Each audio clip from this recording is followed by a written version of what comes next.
თბილისის ოპერისა და ბალეტის სახელმწიფო თეატრის წინ ცნობილ საოპერო მომღერალ სისანა ტატიშვილს ვარსკვლავი გაუხსნეს ამ მოვლენისადმი მიძღვნილი კონცერტი კონსერვატორიის დიდ დარბაზში ჩატარდა, სადაც ოპერის ძველი და ახალი თაობის მომღერლები სისანა ტატიშვილის სტუდენტები, ოპერის თეატრის გუნდი და ორკესტრი მონაწილეობდნენ. ვიკა ბუკიაგი ამბობს.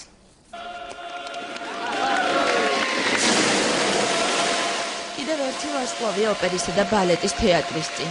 ამჯერად ეს პატივი საქართველოს სახალხო არტისტ შოთა რუსთაველისა და ზაქარია ფალიაშვილის პრემიების ლაურეატს სისანა ტატიშვილს მიაგეს. თეატრის წინ ეს მესამე ვარსკვლავია, პატა ბურჭულაძისა და ნოდარ ანკულაძის ვარსკვლავების შემდეგ.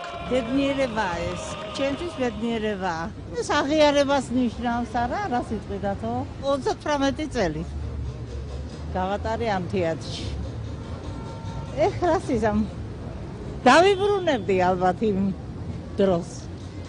სისანა ტატიშვილი არა მარტო საქართველოს ქართული ხალხის და ოპერის სოლისტი, ეს არის მსოფლიო მნიშვნელობის საოპერო მომღერალი და მე ბედნიერი ვარ, რომ ქალბატონ სისანა ტატიშვილის ვარსკვლავი გაიხსნა მისი მასწავლებლის, მისი პარტნიორის ბატონ ნოდარ ანკულაძის გვერდით. სისანა ტატიშვილის ვარსკვლავის საზეიმო გახსნას კონსერვატორიის დიდ დარბაზში მომღერლისადმი მიძღვნილი კონცერტი უძღოდა წინ. ორგანყოფილებიანი საღამო რეჟისორ სალომე კობახიძის ფილმის სისანას პრემიერიც დაიწყო.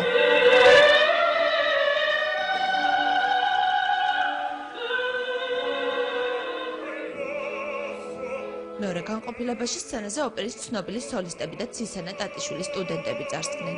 ოპერისა და ბალეტის თეატრის ორკესტრთან და გუნდთან ერთად მათი საოპერო არიები შეასრულეს, რომელსაც სისანა ტატიშვილი სხვადასხვა დროს მსოფლიოს სხვადასხვა სცენებზე ასრულებდა.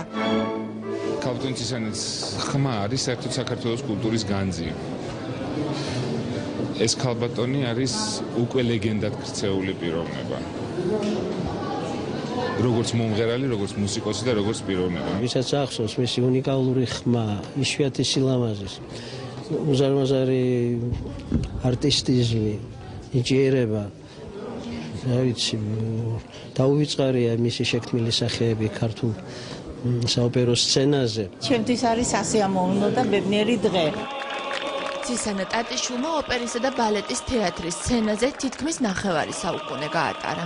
ცხოვრების ყველაზე გამორჩეული მომენტი, ასე შეაფასა ლეგენდარულმა მომღერალმა საყვარელი თეატრის წინ, მისი სახელობის ვარსკვლავის გახსნა.